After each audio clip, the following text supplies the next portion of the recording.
Oke, oke.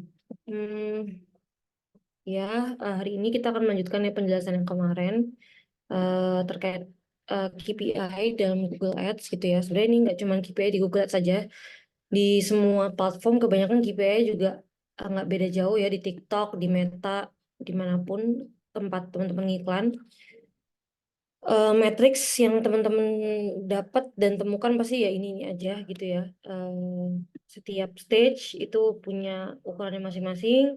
Kalau misalnya teman-teman mau iklan di awareness, itu ukurannya frequency to views rate ya, bisa jadi frequency to views atau CPM dan CPV. Kalau consideration bisa di, kalau misalnya mau dapetin traffic sebanyak-banyaknya ya, itu di CTR, click through rate, itu singkatan dari click through rate. Untuk efektivitas budgetnya bisa ngelihat CPC ya. Kalau misalnya teman-teman punya campaign video YouTube itu bisa ngelihat complete views atau mungkin views rate juga sih, terdepend sama bentuk campaignnya. Lalu conversion juga sama ya, teman-teman bisa apa namanya, ngelihat lead rate atau conversion rate ya. Terus habis itu untuk efektivitas budgetnya teman-teman bisa lihat CPL atau cost per conversion ya. Nah, ini adalah contoh kalau teman-teman udah publish ya, akan seperti ini gitu ya kan. Kalau misalnya udah publish campaign-nya akan seperti ini.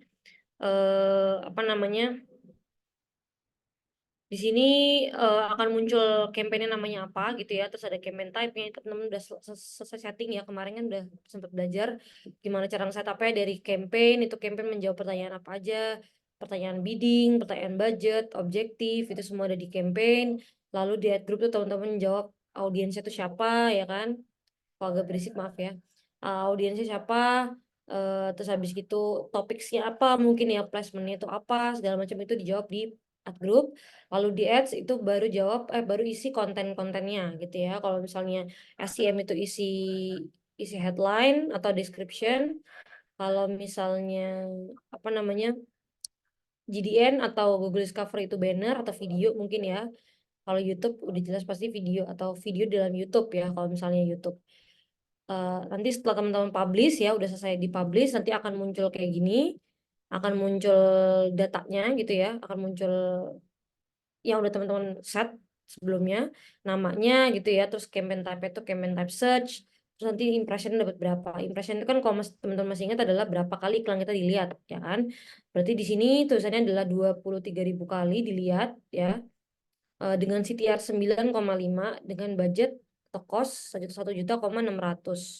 Bisa strateginya apa? Maximize click. Teman-teman ingat kan, bisa strategi itu ada tiga, ada impression share, ada maximize click, ada maximize conversion, sorry ada 4, sama manual CPC. Cuman yang biasanya paling umum dipakai itu yang ada maximize nya ini. Teman-teman bisa pakai maximize click untuk campaign consideration gitu. Dan sini ada penjelasannya, kamu pakai bid strategi maximize click, campaign type-nya search, hasilnya impressionnya segini, costnya segini, CTR segini, kliknya 2.000 gitu ya. Karena kita campaign klik ya, campaign consideration, kita nggak perlu ngeliat conversion rate atau conversion, udah pasti nggak ada gitu ya. Dan CPC-nya 758. Nah, CPC itu berasal dari mana ya kan? Cost kan, cost per klik ya, cost dibagi klik. Ya udah 1.600.000 dibagi 2.100 ini, jadi 758 rupiah yang kita keluarkan per satu kali klik kayak gitu. Nah, yang kita lihat adalah CPC-nya ini, gimana caranya dia makin murah ya kan? Dia makin efektif gitu ya secara budget. Lalu CTR-nya itu kan 9% kan? Gimana caranya lebih naik lagi gitu kan? Gimana caranya meningkatkan 9% ini kayak gitu. Sambil juga sih dilihat impressionnya, sambil juga dilihat kliknya, cuman parameter utamanya tuh ya CTR dan CPC tadi. Untuk conversion juga ya, untuk conversion bentukannya sama kayak gini, ada namanya, terus ini ada optimization score. Nah, optimization score tuh apa sih?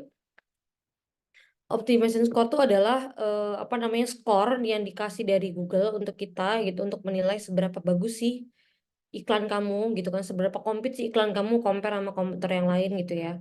Kalau misalnya 66% berarti ya bisa ditingkatin sisanya gitu ya, masih bisa ditingkatin 34%-nya gitu ya. Jadi apa namanya, optimization score ini intinya nilai lah dari Google, gimana cara kita meningkatkan ini sampai sampai semaksimal mungkin gitu. Sampai 100% mungkin nggak mungkin aja, cuman itu agak susah karena banyak banget tes yang perlu atau quest yang perlu kita selesaikan gitu ya. buat naikin skor ini. Mungkin kayak teman-teman bisa nanti kalau misalnya udah publish ini angka tinggal diklik aja nanti langsung diarahkan optimasi-optimasi apa yang disaji sama Google yang bisa kita selesaikan. Kayak gitu. Lalu ini ada campaign type-nya ya kan, campaign type ini campaign type search berarti maksudnya Google Search Ads gitu ya. Terus ini ada impression. Nah, impression ini kecil kan, karena ini campaign conversion. Tadi kan 23.000 tuh, ya kan? Dari tadi 23.000, sekarang ini 900, tapi ini emang cost kecil sih. Tapi emang sebenarnya conversion tuh pasti akan lebih kecil ya. Audiensnya akan lebih kecil karena kayak funnel itu conversion tuh akan makin lama makin kecil. Jadi apa namanya secara impresi persebaran iklan kita tuh nggak sebanyak itu, cuman emang kita fokusnya ke conversion. Jadi impressionnya lebih kecil. Lalu di sini ada interaction rate sama interaction itu di skip aja karena ini conversion kita langsung aja lihat cost-nya yang udah kita spend adalah 82.000 ya gitu. Lalu kita lihat conversion rate dan cost per conversion.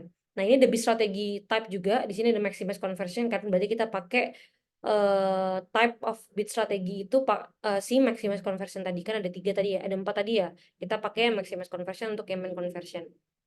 Lalu lihat conversion rate-nya 36% conversion rate-nya. Conversion rate dari mana? Jumlah conversion ya dibagi impression. Jumlah conversionnya sini 18 orang yang convert gitu ya, dibandingkan 900 orang, jadi 36% gitu. Jadi gimana caranya conversion rate ini makin meningkat gitu ya, makin jadi 50%, 60%, segala macam. Karena dengan meningkatnya ini efektif akhirnya dari compare sama orang yang lihat sama orang yang conversion tuh uh, jadi efektif gitu. Lalu cost per conversion di sini ada 4.000. Ini hati-hati sama koma sama titiknya ya. Kalau koma itu ya ini 4.500 intinya. Ini cost per conversionnya 4.500. Dari mana 4.500? Yaitu cost per conversion. Simpel itu 82.000 dibagi 18. Yaitu 4.000 gitu. Jadi per satu conversion itu kita ngeluarin budget 4.000 kayak gitu. Nah, apakah 4.000 ini mahal apa enggak? Depend sama teman-teman produk teman-teman, strategi teman-teman, apakah 4.000 ini kemahalan untuk satu kali conversion? Kalau misalnya produk teman-teman harganya misalnya 10.000 gitu, apakah ngiklan dengan ngeluarin uang 4.000 per satu conversion itu worth it atau enggak? Itu depend sama teman-teman. Kalau misalnya kita ini 4.500 ini kita keluarkan untuk produk dengan harga misalnya 300.000 apa 400.000, ini worth it gak? Pasti worth it banget karena cuma 4.500 per produk ya, atau per conversionnya ya. Kalau misalnya anggap aja ini conversion itu adalah purchase, jadi teman-teman ini tuh bukan sesuatu yang susah sebenarnya, tapi bukan sesuatu yang gampang juga. Jadi as long as teman-teman udah bisa mengoperate ini dan teman-teman tahu benar-benar fully understand produk teman-teman dan industri teman-teman, teman-teman bisa tahu celahnya gimana caranya ngedapetin conversion rate dan cost per conversion yang seminimal mungkin kayak gitu. Oke, lalu kita beralih ke keyword ya. Kita kan kemarin udah belajar keyword itu penting banget ya untuk kita setup Google Search gitu ya. Kita harus tahu dulu nih macam-macam keyword dalam Google Search sebelum kita mau riset atau sebelum kita mau apply keyword untuk Google Search campaign, kita harus riset dulu. Sebelum kita riset, kita harus tahu dulu apa itu macam-macam keyword yang ada di Google.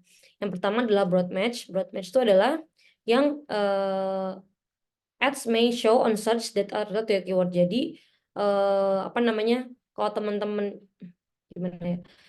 Teman-teman input ke dashboard ya. Kalau misalnya teman-teman pakai broad match itu kosongan aja. Contoh hand cream Korea, contoh kayak gitu ya. Hand cream Korea. Teman-teman input aja. Teman-teman pengen jualan hand cream Korea, contoh ya. Teman-teman input aja kata-kata apa keyword hand cream Korea di dashboard kosongan, nggak ada apa-apanya gitu ya. Itu kalau misalnya teman-teman kosongan nggak ada embel-embel depan belakangnya, itu namanya broad match. Dibacanya gimana? Orang yang cari hand cream ya yang related to your keyword, orang yang nyari hand cream kita punya possibility untuk muncul. Orang yang nyari hand cream Korea mungkin itu juga bisa, iklan kita juga punya probability untuk muncul. Atau mungkin orang cari krim Korea gitu ya, kita juga punya probability untuk muncul. Jadi keyword itu dibaca yang relate to our keyword yang kita input kayak gitu. Entah itu satu dari dari kata yang udah kita input, atau mungkin kebalik-balik, atau mungkin kayak gimana gitu ya, atau mungkin hand cream Jepang, dia namanya hand cream Jepang gitu ya. Tapi kita juga bisa punya probability untuk muncul karena kita input kata-kata hand cream di situ. Nah, itu adalah cara ngebacanya broad match. Tapi kalau fresh match ngebacanya nggak gitu. Tapi kalau misalnya kita input fresh match, itu kita harus input ke dashboardnya pakai embel-embel tanda petik sama tutup petik gitu ya. Jadi kata-katanya itu harus ada itunya depan belakangnya kalau di input ke dashboard untuk dibaca sebagai fresh match. Nah, gimana cara bacanya fresh match? Yang include the meaning of keyword. Jadi kalau misalnya ada orang yang cari misalnya Korean hand cream, kan sama ya sebenarnya itu hand cream Korea, cuman tuh pakai bahasa Inggris. Itu kan punya meaning yang sama ya, berarti orang itu punya kemungkinan untuk dapat iklan kita gitu. Atau mungkin ada orang cari hand cream Korean Korea hand cream atau hand cream Korea Koreanya typo gitu ya, kayak eh, hand cream Kore contoh kayak gitu. Atau mungkin hand creamnya tulisannya krimnya pakai krim gitu ya, pakai KRIM contoh kayak gitu, bukan krem gitu ya. Itu juga punya meaning yang sama. Google ngerti kalau oh maksudnya itu kan handphone Korea gitu kan. Jadi ya itu keywordnya bisa gitu dimunculin ke audiens itu gitu. Jadi fresh match itu yang punya meaning yang sama, entah kebalik-balik ya fresh katanya apa aturan katanya, atau mungkin typo apa segala macam, atau mungkin dari dengan bahasa yang lain. Pokoknya intinya punya meaning keyword yang sama kayak gitu. Jadi kalau misalnya kita input fresh match gitu ya, dibacanya kayak gitu. Sedangkan kalau exact match ya sama kayak namanya ya, exactly like the keyword gitu. Jadi tapi kita harus masukin tutup kurung sama buka kurung itu setiap keyword yang kita masukin ke dashboard gitu ya. Jadi kalau misalnya kita input pakai exact match tadi yang hand cream Korea harus ada embel-embel tutup kurung dan buka kurung. Lalu dibacanya gimana? Ya orang yang benar-benar cari hand cream Korea lah yang akan dapat iklan kita gitu. Orang mau typo kayak, orang mau pakai bahasa Inggris kayak, orang mau kebalik-balik kayak, yang itu nggak bakal dapat benar-benar yang sesuai dengan keyword yang udah kita input kayak gitu. Jadi itu perbedaan broad match, fresh match, dan exact match dan cara bacanya gitu ya. Cara kita inputnya ke dashboard itu ada aturannya masing-masing ya, ada tanda-tandanya itu. Cara Google untuk membacanya juga punya caranya gitu ya. Google juga punya cara untuk membacanya gitu. Jadi kenapa namanya broad match ya karena dia luas banget kan. Itu kan yang relate doang gitu. Sedangkan fresh match itu tengah yang punya meaning yang sama gitu ya. Sedangkan exact itu yang ya yang exactly yang punya same meaning, same intent as a keyword gitu. Oke. Lalu sebelum kita searching ke Google, sebelum kita input ke dashboard ya, kita harus cek dulu ya di yang pasti di Google Trend. Mungkin ini yang paling common dipakai, cuman sebenarnya nggak cuma di Google Trend aja, banyak ya, di Ahref bisa, di Semrush bisa, bahkan di Google Dashboard pun, Google Ads Dashboard pun juga bisa, cuman nanti kita akan jelaskan di situ. Cuma kita salah satunya kita bisa cari di Google Trend. Nah, contoh kita mau ngiklan law firm gitu ya, kita mau ngiklanin law firm, kita searching dulu nih law firm dari 1 tahun terakhir itu banyak nggak sih yang cari gitu ya. Orang tuh cari law firm tuh di Google nggak sih? Apa orang law firm tuh nggak cari di Google? Mereka dapat rekomendasi dari influencer contoh. Atau mereka itu langsung ke marketplace contoh. Ada produk-produk kan yang nggak cari di Google kan, carinya langsung di marketplace gitu. Ada produk-produk yang ya dia nggak tahu dia butuh-butuh sama produk itu apa enggak, unless dia ngelihat videonya, contoh kayak gitu. Misalnya kayak hiburan gitu, teman-teman suka koleksi action figure contoh kayak gitu. Kayak kita kan nggak tahu kita butuh action figure sampai ada action figure One Piece muncul di iklan kita, kayak oke, kayaknya boleh deh kayak gitu. Nah itu kan berbeda-beda ya tiap journey-nya. Nah sedangkan kalau law firm, kalau misalnya law firm case-nya gitu ya, kita bisa searching di Google, ternyata banyak yang cari. Ternyata orang cari law firm itu juga di Google, mereka searching gitu ya. Kalau misalnya mau cari law firm, berarti oke nih kalau diiklanin di Google Search gitu. Lalu kalau teman-teman scroll ke bawah, akan muncul related topics dan related queries. Nah, related queries ini semacam keyword-keyword yang lagi naik gitu ya. Di sini ada rising dan top gitu ya. Teman-teman lihat aja untuk insight. Rising itu yang lagi naik-naiknya, sedangkan top itu yang emang selalu naik over the time gitu ya. Teman-teman bisa lihat, oh yang lagi naik itu kompetitor-kompetitor ini nih, Prestige Law Firm, Kiara Law Firm lagi terkenal banget nih. Mungkin kalau misalnya mau deep analisis, teman-teman bisa cari tahu kenapa dia lagi naik. Apakah dia iklan di mana? Apakah dia pernah iklan YouTube? Apakah dia di endorse sama siapa? Apa segala macam. Ya teman-teman bisa carilah, itu banyak banget insight yang bisa didapetin dari ini. Intinya kita dapat insight bahwa yang lagi naik di Google Search adalah orang-orang ini gitu. Nah, kita bisa pakai keyword ini ya untuk saat orang mencari prestige law firm atau Kiara law firm, iklan kita akan muncul kayak gitu kan. Pasti sering kan teman-teman kalau misalnya iklan misalnya nyari apa namanya iPhone 15 iBox gitu, tapi yang muncul bukan iBox, orang-orang jual yang lain gitu kan. Itu kan orang berarti kan ngikut ngikut ngikut keyword ya kayak gitu kan. Jadi Itu bisa kita contoh. Nah, lalu udah ya, itu Google Trend udah selesai, kita bisa dapat insight dan kita bisa dapat input beberapa keyword dari situ juga. Lalu kita ke Google Search ya. Di Google Search ini eh, ada namanya keyword planner ya. Keyword planner bentuknya seperti ini di Google Search. Teman-teman ada dua opsi ya di keyword planner tuh, ada discover new keyword dan get search volume and forecast. Saat kita mau running Google Search, kita pakai dua-duanya ini gitu ya. Kita pakai dua-duanya ini. Tapi pertama kita discover new keyword dulu. Tadi kan kita udah dapet insight tuh, keyword-keyword yang di Google itu oke banget itu. Di Google Trend tuh oke banget, dan kita bisa taruh put ya ini si keyword-keyword tadi di Excel atau di Google Sheet gitu ya. Tapi kita tetap, itu pasti kurang pasti ya, itu pasti kurang karena nggak banyak gitu. Teman-teman bisa discover new keyword dari sini. Setelah teman-teman klik ya discover new keyword, dia akan muncul kayak gini. Enter product or service closely related to your business ya. Misalnya kayak teman-teman tadi law firm, ya udah input aja law firm gitu ya. Misalnya law firm Jakarta gitu, dia akan muncul beberapa suggestion gitu, akan muncul seperti ini. Nah ini keywordnya kebetulan jasa Facebook Ads gitu ya. Jadi ada jasa Facebook Ads, dia akan muncul segini gitu ya. Misalnya average monthly search-nya, in average ya, dalam sebulan itu orang yang cari jasa Facebook itu ada 480 orang gitu, dan competitionnya high. Maksudnya competition di sini berarti yang iklan itu banyak gitu. Cuman ya jangan terlalu fokus ke competitionnya, karena emang ya semua compete, karena semua semua produk udah ngiklan gitu kan. Jadi kebanyakan competition itu pasti cenderung ke high gitu. Cuman kalau misalnya ada yang low gini, itu mungkin bisa kita ambil opportunity, atau mungkin kita bicara tahu kenapa kayak ini semuanya high, tiba-tiba ini yang low sendiri kan jasa Google Ads judi ini. Ya bisa jadi karena emang Google Ads tuh di Indonesia belum bisa ngiklanin judi gitu ya, kecuali pakai white page apa segala macam dengan berbagai cara apa segala macam baru mungkin bisa.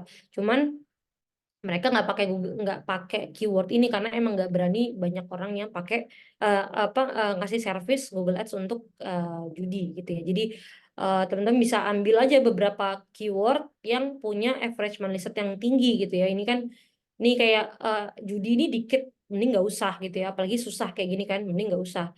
Kayak ini jasa iklan Google atau segala macam ini yang 1000-1000 nih dibayar. Cuman sebenarnya untuk for the starter itu sebenarnya input aja sih yang semuanya. Tapi in the meantime teman-teman bisa sambil ngefilter mana yang sekiranya keyword-keyword, kan keyword tuh bisa di pause ya, bisa di pause, bisa di on nanti seiring berjalannya waktu. Jadi teman-teman bisa input aja beberapa keyword as long as itu masih relevan gitu ya keywordnya. Nanti sambil di pause-pause mana yang CPC-nya tinggi, mana yang CTR kecil, itu tinggal di pause-pause aja. Teman-teman bisa input ya beberapa ini, tinggal di copy aja ya. Nanti tinggal di copy langsung di copy di Google Sheet atau di Excel. Lalu di Google Search juga teman-teman bisa search manual gitu ya. Misalnya kalau misalnya kita search law firm gitu, dia akan siapa aja yang muncul. Komputer-komputer apa yang sekiranya lagi ngiklan juga nih dengan keyword law firm. Itu sebenarnya buat insight juga buat teman-teman ya gitu. Nggak necessarily punya impact yang gimana-gimana ya untuk input dashboard, untuk input keyword ke dashboard. Cuman ini buat insight teman-teman untuk melihat gimana brand positioning teman-teman, gimana kompetitor juga gitu ya. Kayak misalnya Gucci Money itu pendekatan bahasanya seperti apa, Lawyer Jakarta ID itu pendekatan bahasanya seperti apa, terus kita tuh pendekatannya akan seperti apa, itu kita bisa lihat dari searching manual gitu. Dan ini bisa dilakukan daily ya, jadi kayak teman-teman bisa ngecek aja daily gitu kan. Kalau teman-teman emang niat gitu ya, misalnya ini punya bisnis teman-teman, ya cek aja daily gitu, komentar apa sih yang lagi naik kalau misalnya keywordnya ini gitu, untuk melihat progresnya mereka tuh seperti apa. Nah, kita udah input nih di sini ya beberapa keyword. Ini kan fresh match ya, makanya ada tanda petiknya.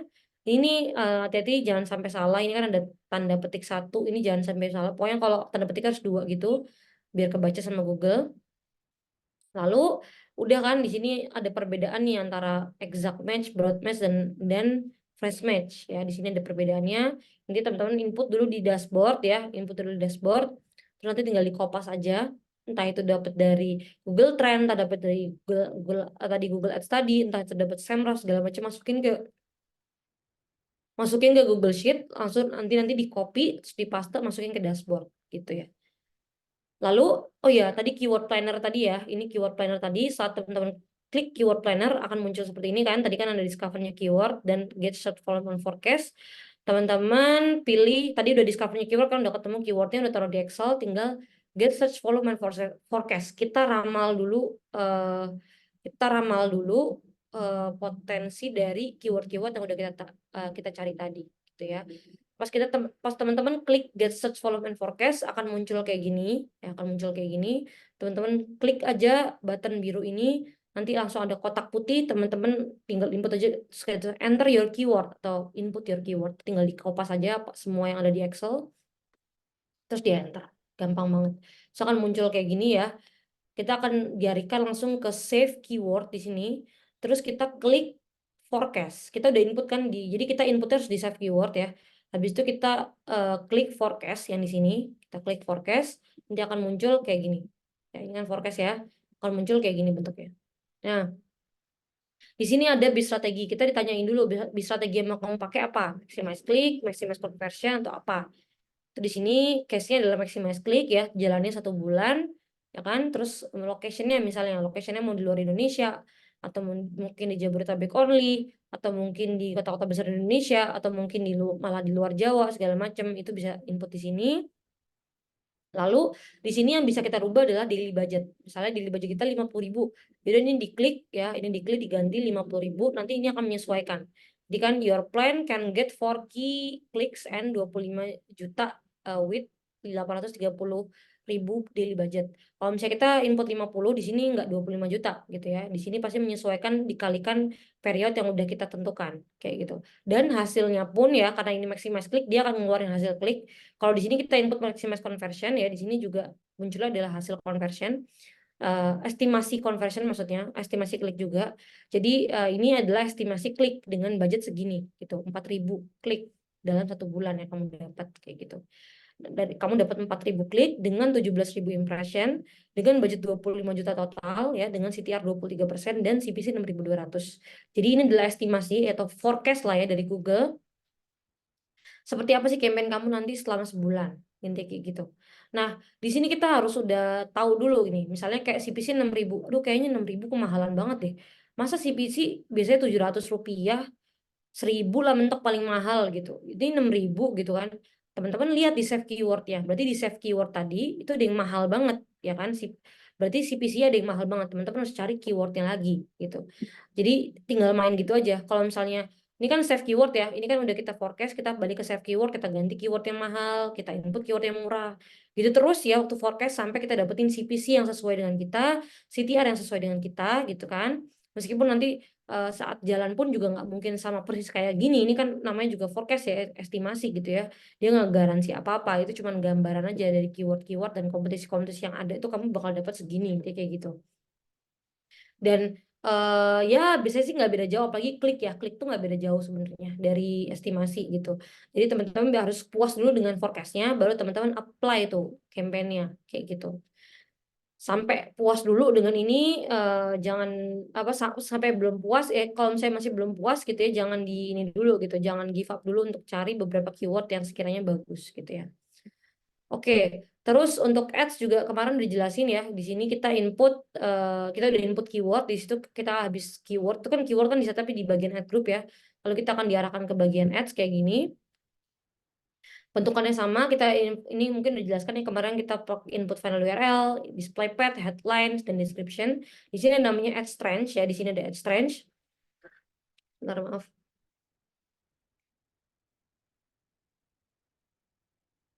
Di sini ada ads range ya. Ads range itu adalah parameter Google untuk melihat seberapa bagus sih ads kita gitu ya. Seberapa bagus ads itu maksudnya konten yang kita input ini gitu. Jadi makin kita isi headline ini, dia akan barnya akan makin penuh gitu.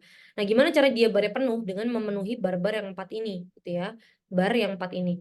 Ada yang bar pertama itu adalah headline gitu ya. Kita harus input headline sebanyak-banyaknya, meskipun yang require itu cuma 3 gitu ya. Teman-teman harus kalau bisa lebih dari 3. Itu udah bukan kalau bisa sih, harus lebih dari 3 gitu ya. Maksimal kan 15 ya, mungkin at least 10 lah atau 7 gitu teman-teman. Biasanya kalau baru mulai itu malas mikir headline, padahal headline itu penting banget gitu ya. Lihat aja tadi Gucci Manik sama Lloyd di Jakarta aja punya headline yang berbeda, dengan emang karena pendekatan mereka dan brand positioning mereka itu berbeda. Jadi yang menentukan brand positioning kita tuh ya headline ini, kalau misalnya kita mau ads di Google Search gitu ya. Jadi kita harus pikir matang-matang headline kita apa. Lalu yang kedua adalah include popular keywords. Maksudnya popular keyword di sini tuh bukan yang lagi populer gitu ya, tapi adalah headline kita tuh harus mirip, harus relevan dengan keyword yang kita input gitu. Tadi kita input law firm Jakarta, contoh kayak gitu ya. Kalau bisa headline kita jangan jauh-jauh dari kata-kata itu gitu. Bukan semuanya harus plek-ketiplek kayak gitu ya. Cuman setidaknya ada beberapa keyword yang ngambilnya dari situ kayak gitu ya. Misalnya law firm Jakarta itu dimasukin lah mungkin di headline ke-7 atau di headline ke-6 contoh kayak gitu.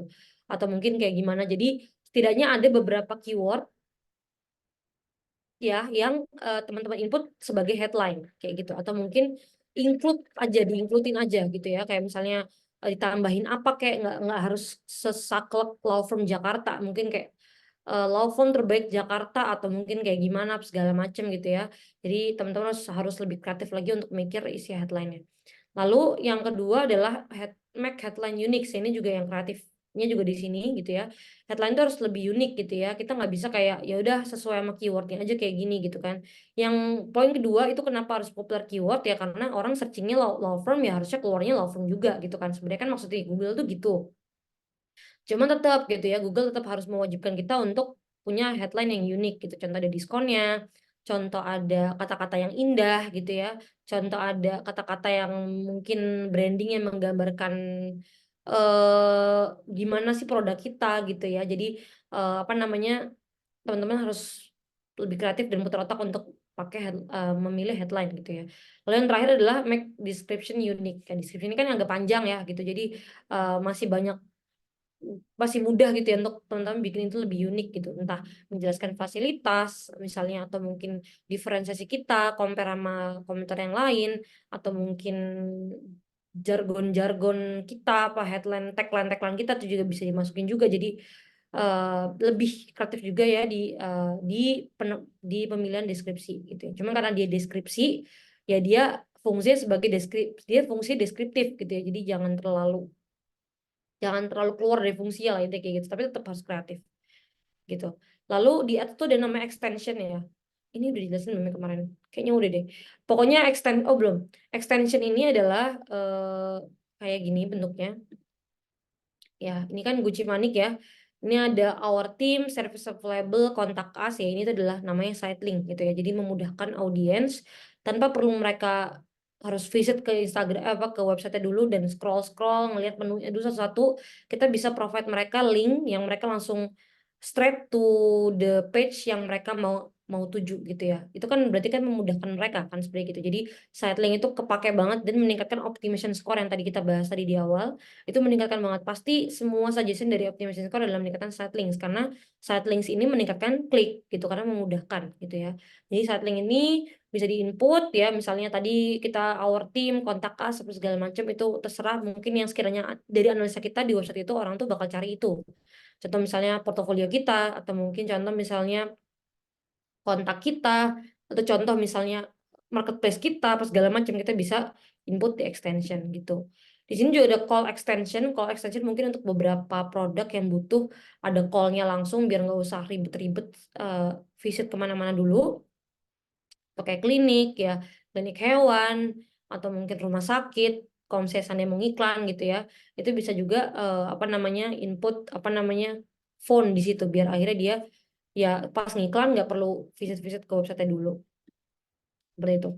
Lalu di sini ada namanya Google Display Network. Oke, di skip aja karena dulu ada dua, sekarang tinggal satu, jadi tetap aja namanya standar display.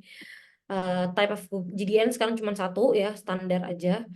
Cara setupnya juga kemarin udah kita belajar ya. Kita pilih objektifnya dulu, setelah kita pilih objektif kita pilih display ya. Search untuk SEM, performance max untuk performance max, shopping untuk Google Shopping, video untuk YouTube, discovery untuk Google Discovery, dan display untuk Google Display Network atau GDN gitu. Nah, di GDN ini skip aja. Di GDN ini kita di level campaign sama ya, kita set ini udah kita jelasin kemarin ya. Kita set placementnya, kita set language-nya gitu ya, kita set bidding-nya sama juga ya, sama kayak Google Search juga, sama kayak Google Discovery juga, semua tuh ada bidding-nya gitu. Jadi kita input average daily budget, kita input bidding, what do you want to focus on gitu ya, mau conversion, mau klik apa kayak gimana. Biasanya kalau GDN tuh antara conversion dan klik, antara dua itu aja sih sebenarnya. Nah, kalau misalnya conversion gitu ya, teman-teman bisa pilih maximize conversion. Di sini ada centang set target cost per actionnya ya, mungkin kayak teman-teman tadi sempat lihat kan tadi ada cost per conversion harga 4.000 gitu. Misalnya teman-teman, aduh 4.000 kemahalan, kayaknya aku mau ngiklan tapi jangan sampai cost per conversionku itu lebih dari 2.000. Ya udah input di sini gitu. Jadi centang terus di input 2.000, dia nggak bakal lebih dari 2.000 CPC-nya si cost per conversionnya ya. Jadi bedakan bidding ya, bidding buat cost per action ya, sama compare dengan daily budget. Daily budget itu overall budget. Sedangkan cost per conversion itu adalah budget yang kita keluarkan per satu conversion gitu. Jadi di sini adalah set target cost per conversion itu bukan set daily budget ya. Daily budget itu di sini, di atas ini. Kalau ini adalah set bidding kayak gitu. Nanti teman-teman mungkin di awal masih belum punya data sama sekali, mungkin ini nggak usah di set dulu, biar kita lihat dulu berapa sih emang dari keyword yang udah kita search, atau mungkin ya kalau untuk SEM dari, aduh maaf ya agak berisik, dari campaign-campaign apa, dari konten-konten yang udah kita buat ya, mungkin untuk DDN gitu ya, itu berapa sih nanti hasilnya gitu, teman-teman bisa lihat dulu gitu. Nah selanjutnya adalah ad group. Ad group di sini ada audience segmen, sama ya kayak kemarin ada audience segmen, demografi, keyword, topik, dan placement. Untuk audience segmen ini yang paling wajib banget ya, yang paling common banget. Kemarin tuh ada type of audience di Google tuh ada 3 ya. Ada affinity audience, in-market audience, dan demographic. Nah, teman-teman input affinity audience dan in-market audience tuh di sini.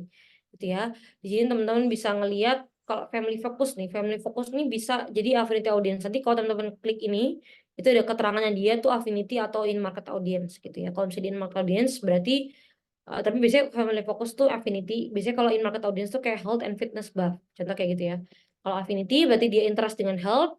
Tapi kalau misalnya dia in market berarti dia itu punya intensi untuk membeli sesuatu health. Sesuatu yang health gitu, yang related to health gitu. Jadi itu ya perbedaannya kalau masih ingat. Intinya kita input-input affinity dan in market itu di sini. Di custom di audience segment. Lalu untuk demografik kita input di bawahnya ya, di bawahnya itu basic aja, tinggal centang centang nggak centang gitu ya, paren apa nggak paren apa segala macam itu tinggal centang.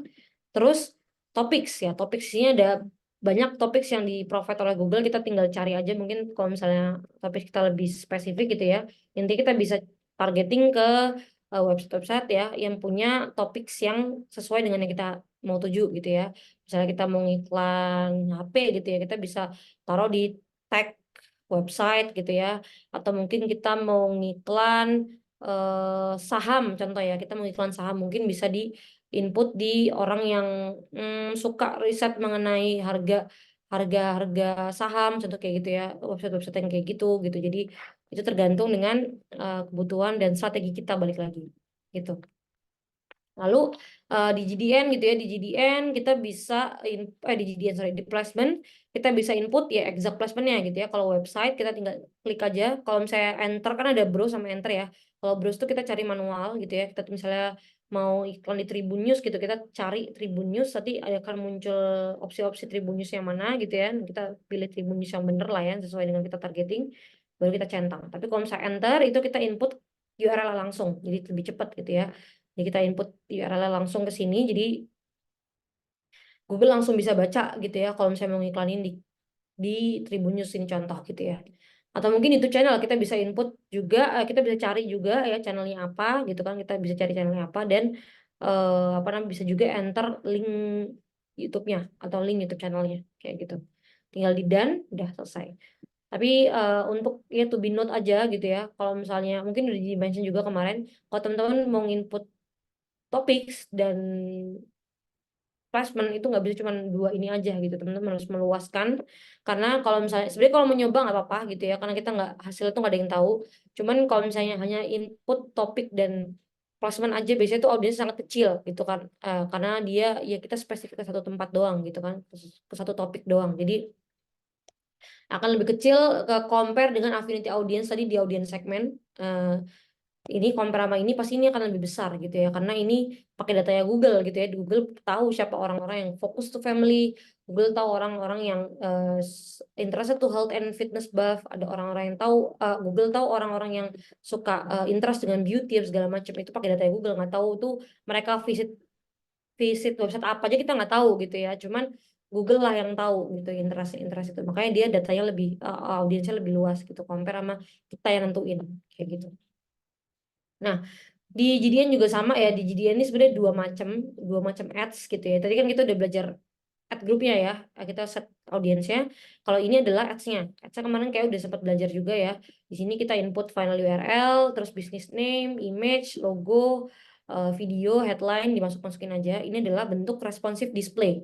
Jadi responsif itu ya responsif ya. Jadi dia diatur sama Google nih bentuknya nanti bakal muncul di website kayak gimana. Mau kecil segini doang ya, website segini terus dia muncul di pinggir, atau mungkin cuma headline-nya doang, atau mungkin cuma fotonya doang, tuh terserah Google gitu ya. Itulah namanya responsive display ads gitu. Tapi yang kedua adalah upload manual ya. Upload manual itu bentukannya kayak gini, bentukannya kayak gini.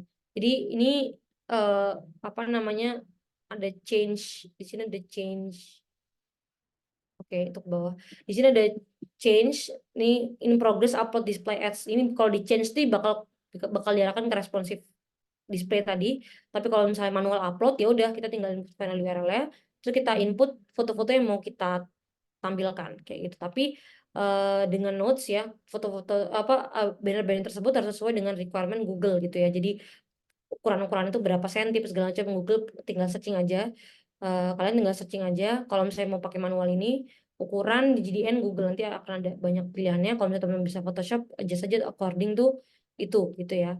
Jadi itu itu plus, ada plus minusnya antara dua ini. Tapi kalau ini itu ya foto yang teman-teman atau banner yang teman-teman upload ya yang bentuk itulah yang keluar gitu ya. Jadi Google nggak bisa ngatur seenak Google gitu ya.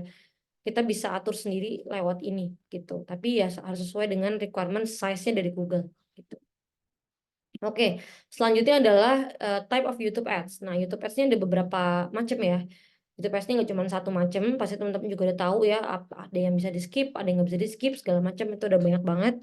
Yang pertama adalah skippable in-stream ads ya. Itu adalah yang bisa di skip. Ya, namanya skippable in-stream ads. Nah, itu harus lebih dari 20 second. Ya, itu harus lebih dari 20 second. Karena dia kan bisa di skip ya, jadi harus panjang videonya.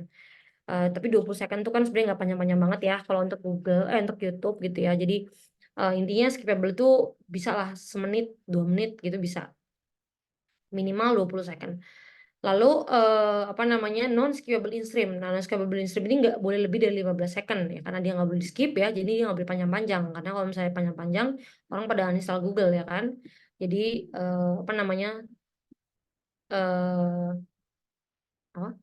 Oh ya, maksimal tuh 15 second untuk non-skippable in-stream ads. Ada juga namanya bumper, pasti teman-teman juga pernah lihat ya, bumper tuh yang bentar doang, biasanya di awal kayak Travelio, cari apartemen kamu, cuma nanya gitu doang, kayak cuma bentar doang, itu adalah bumper ads. Tapi itu cuma 6 second, tapi nggak bisa di-skip, nah itu adalah bumper. Nah, yang kedua adalah biasanya bumper tuh isinya adalah kayak jargon-jargon, tagline-tagline, atau mungkin promo Shopee COD apa segala macam kayak gitu, itu tuh di bumper. Karena dia adalah ads yang paling gampang dilihat orang tapi bentar doang gitu ya. Jadi ya dia punya punya strategi masing-masing sih setiap macam ads ini, tergantung strategi kita gitu ya. Ada juga namanya sequence ads, ini mungkin akan aku jelaskan langsung nanti pakai contoh. Ada namanya in-feed video ads. In-feed video ads itu adalah video yang ada di dalam feed-nya YouTube, bukan dalam videonya YouTube ya. Kalau misalnya kita dapat iklan kan kalau kita lagi nge-play video. Tapi kalau in-feed video itu ya dalam feed-nya ya gitu. Kalau kita lagi scroll di HP atau mungkin kita lagi lihat, biasanya paling sering sih munculnya di laptop ya gitu, atau di PC ya gitu, munculnya iklan video tapi di feed gitu, bukan di apa namanya, bukan di dalam video gitu. Ada namanya Outstream Ads. Outstream Ads itu iklan yang berada di luar YouTube bahkan ya, di GDN atau mungkin di aplikasi, oh di GDN doang, di website, sorry, di website itu adalah Outstream Ads. Jadi kita bisa iklanin YouTube video kita di GDN juga kayak gitu. Lalu ada namanya Masthead Ads ya. Masthead Ads itu adalah ads yang biasanya paling atas ya. Biasanya paling kita scroll tuh dia paling atas gitu ya. Misalnya Samsung rilis apa, atau iPhone ngerilis iPhone 15 gitu ya, titanium apa gitu. Itu kan biasanya video-video di atas. Nah, itu bayarnya per day sama Google gitu ya. Itu bayarnya langsung sama Google tanpa ada pakai dashboard mungkin ya, cuman deal-dealannya pakai sama Google-nya langsung. Seperti itu. Lalu sequence. Nah, ini adalah ad sequence. Sequence tuh bentukannya sebenarnya kayak gini, cuman emang hampir jarang dipakai, hanya untuk beberapa campaign yang emang advance banget dan membutuhkan uh, journey yang kompleks kayak gini. Intinya di sini kita bisa membuat journey ke audiens kita gitu ya. Kita ngiklan satu nih ya. Terus orang yang skip dia akan nge-view video yang ini. gitu ya. Tapi orang yang nge-view akan lihat video ini, orang yang skip akan lihat video yang ini, gitu, kayak gitu. Terus nanti orang yang skip yang ini akan ngeliat video yang ini, terus orang yang view akan lihat gitu-gitu. Cuman flow ini nggak harus 4 step, nggak harus 2 step, semua itu terserah kita gitu ya. Ini semua diatur oleh kita semua gitu. Jadi saya teman-teman mau pakai Sequence Ads ya, ini adalah fitur dari Sequence Ads, jadi teman-teman bisa ngebuat journey audience teman-teman biar nggak habis-habis tuh gitu. Tapi dengan Notes ya, kalau misalnya kayak gini iklan materinya, kontennya harus banyak gitu ya, dan kontennya juga harus nyambung, teman-teman harus punya strategi juga gitu ya. Kalau misalnya orang nge-view, mungkin yang pertama tuh bentukannya misalnya iklan apa ya, mungkin yang terkenal misalnya HP contoh ya, HP mungkin iklan bentuk sama KOL contoh gitu, atau mungkin sama model gitu ya, sama model gitu. Ternyata di skip sama orang-orang. Oke, yang di skip kasih kasih orang terkenal deh, kasih New Jeans contoh kayak gitu. Kasih New Jeans tuh yang di skip, orang yang skip mungkin lebih tertarik contoh kayak gitu. Tapi orang yang view, oke berarti dia tertarik sama ini meskipun pakai model doang tanpa orang yang terkenal banget. Kita bisa kasih video-video yang mungkin nge-highlight eh fitur-fiturnya langsung langsung to the point apa segala macam. Itu tuh terserah kita gitu ya, strateginya tuh harus ada dan kontennya juga harus banyak. Nah, setnya juga sama ya, kita set objektif, pilih video gitu ya, kita pilih di sini subtype. Tadi kan type of campaign ya, type adalah video, tapi subtype itu ada video rich dan ad sequence. Kalau teman-teman mau ad sequence kayak tadi, pilihnya ad sequence. Kalau teman-teman video rich yang paling umum ya, biasanya kan orang pakai video rich, itu klik video rich. Nah, saat teman-teman pilih video rich, di sini tanyain lagi goalsnya apa gitu, mau dapetin reach sebanyak-banyaknya atau mau non skippable in stream. Nah, tadi kan type-nya ada ya yang non skippable in stream gitu ya. Kalau teman-teman mau iklanin yang 15 detik itu maksimal, tapi nggak boleh tapi orang nggak bisa skip gitu ya, teman-teman bisa pilih non skippable in stream. Tapi kalau misalnya mau iklan bumper, mau iklan skippable in stream ya, teman-teman bisa pilih yang efficient reach gitu. Kenapa dia efficient reach? Karena Google akan lebih bisa nge-reach banyak orang di apa namanya, di iklan-iklan bumper dan skippable in stream gitu ya. Jarang orang dikenain iklan dan skippable in stream. Kayak dalam sehari mungkin kita dapat iklan dan skippable in stream beberapa waktu doang gitu ya. Kayak cuman dari 5 iklan yang kita lihat mungkin cuma 1 doang non skippable in stream. Nah, itulah kenapa reach dia akan lebih kecil daripada skippable in stream dan bumper kayak gitu.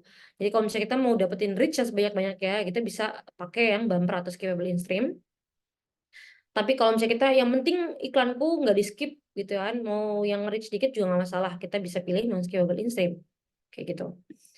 Lalu udah sama ya untuk setup campaign-nya juga sama. Di sini ada campaign name, campaign budget, campaign total, apa campaign sorry period gitu ya. Di sini juga sama ya. Nah, di sini untuk teman-teman ya ada opsi ya centang bisa centang apa enggak gitu ya, video purchase on display network ini adalah outstream tadi. Kalau misalnya teman-teman mau ngiklanin di GDN, teman-teman tinggal centang aja. Tapi kalau nggak mau, YouTube aja gitu. Pokoknya aku mau di YouTube aja. Ya udah, ini jangan dicentang. Simpel itu.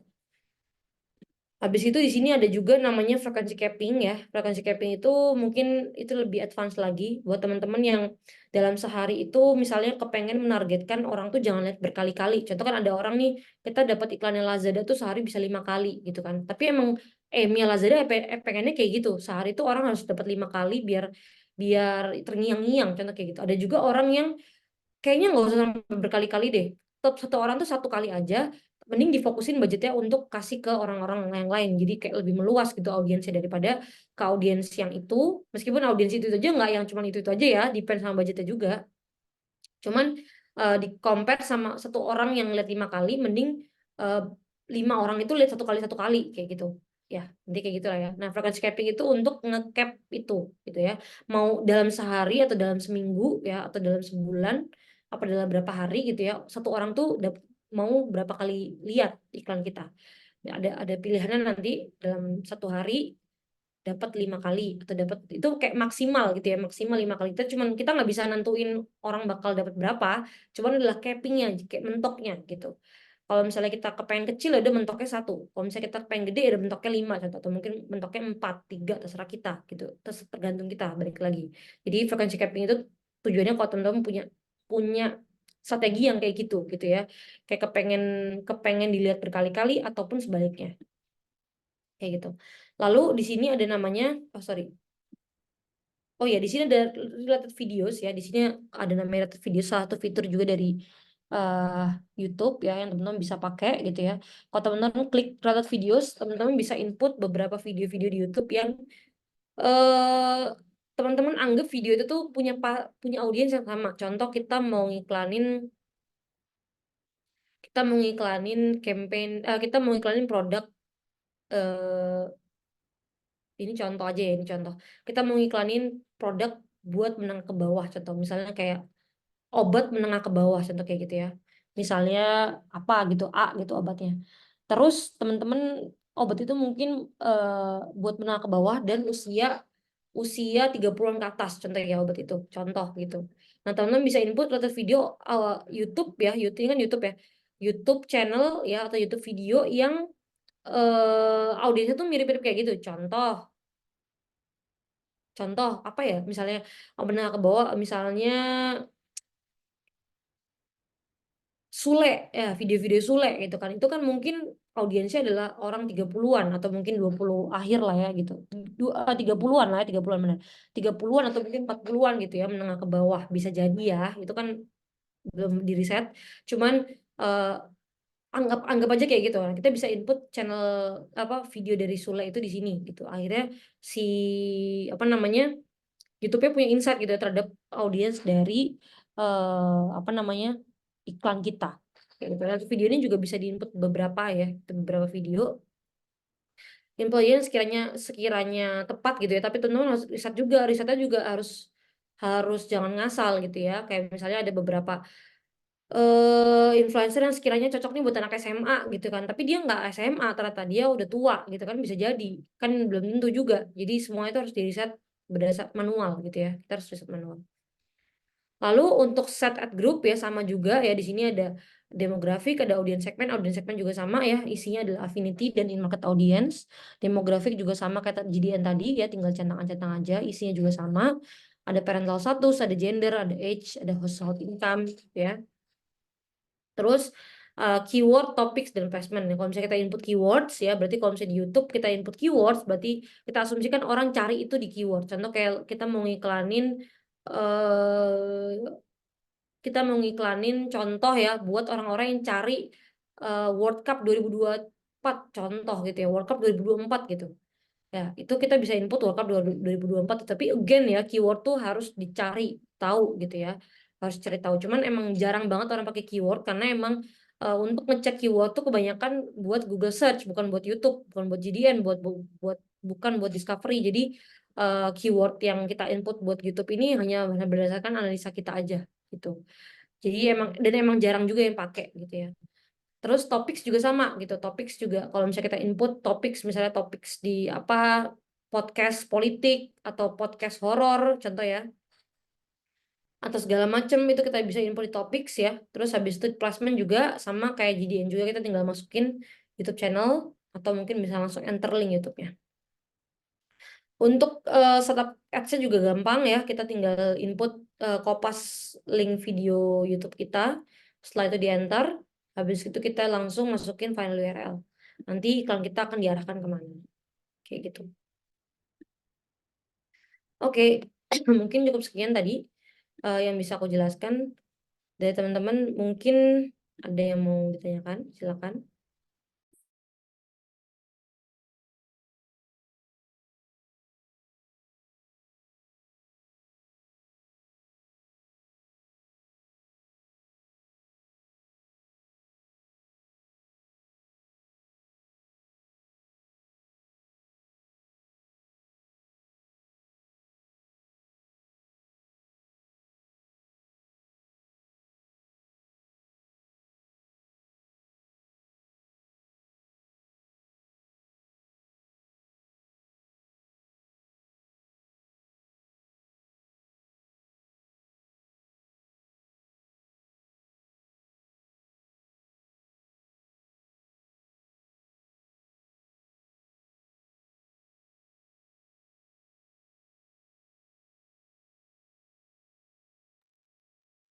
Mau tahu apa keyword apa yang banyak dicari terperinci di Google itu adakah di webnya? Hah, gimana? Kalau mau tahu keyword apa yang banyak dicari yang terperinci di Google itu apakah ada webnya? Ada. Cuman kita harus input dulu inisial inisial keywordnya. Contoh inisial keyword tuh misalnya tadi law firm gitu ya. Kita harus input dulu law firmnya. Nah, kalau misalnya teman-teman udah ada tuh misalnya produknya misalnya tadi iPhone 15 contoh kayak gitu ya.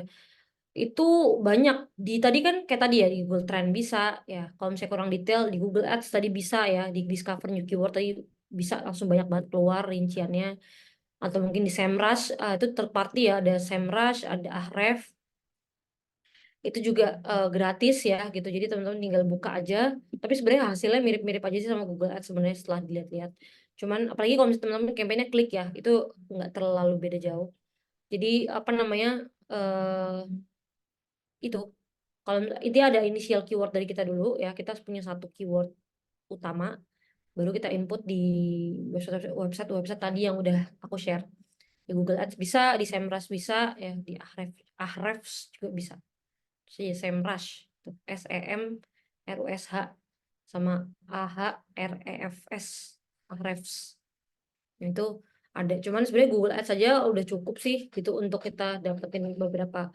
keywordnya gitu nanti setelah udah jalan baru di disortir lagi mana yang kurang gitu ya jadi apa namanya misalnya setelah jalan seminggu apa 2 minggu gitu dilihat kok dia CPC-nya mahal banget ya di forecast kemarin kayaknya cuma 700 tapi kok ini satu satu keywordnya jadi 1.500 berarti itu dia kemahalan entah kemahalan emang sekarang lagi mahal atau jadi mahalnya CPC itu kan ada eksternal ada internal ya entah internal itu apakah emang keywordnya jelek gitu ya keywordnya emang gak banyak orang yang cari eksternal tuh bisa jadi karena kompetitornya lagi banyak ya kan bisa jadi gitu jadi kalau misalnya kita nggak mahalin CPC kita bakal kalah kita nggak muncul itu kan ada kemungkinan itu juga jadi kita bisa pause aja at least cuman mungkin seandainya beberapa waktu lagi coba dilihat lagi apa di onin lagi untuk dilihat masih bagus apa enggak tuh keyword yang kita pause tadi jadi sebenarnya maintainnya tuh daily dan kita bisa pause on gitu sih.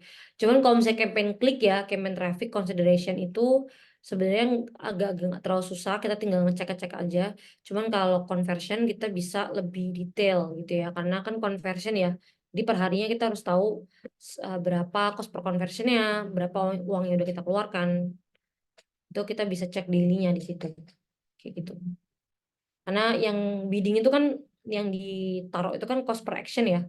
Cost per action itu kan depend actionnya apa. Actionnya bisa klik, actionnya bisa conversion, actionnya bisa leads, actionnya bisa views gitu ya. CPA itu kan gitu. Cuman kalau teman-teman iklannya klik berarti ngeliatnya CPC. Kalau misalnya teman-teman iklannya conversion ya cost per conversion kayak gitu. Nah itu dilihat dari itunya keywordnya. Kalau misalnya mahal, ya udah di pause dulu. CTR udah mahal, CTR kecil, di pause. Berarti itu kurang bagus keywordnya. Cari yang lain. Baru tuh mungkin baru explore di Semrush atau di Ahref untuk kalau misalnya mereka punya result yang beda ya itu input aja yang beda-beda itu. Gitu. Menjawab nggak kira-kira?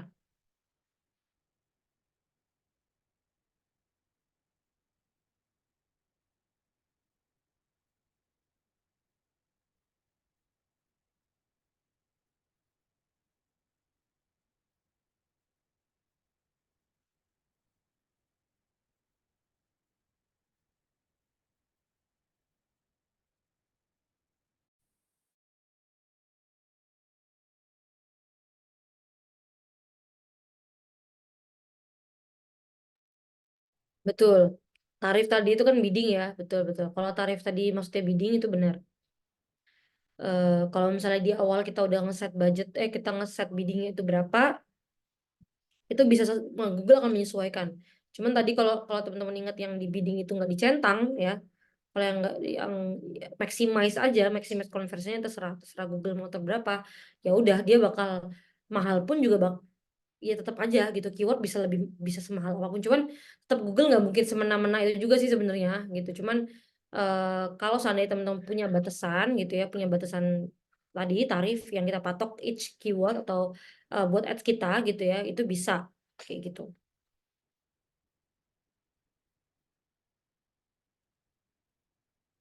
Oke, ada lagi yang mau tanyakan? Oke, sama-sama.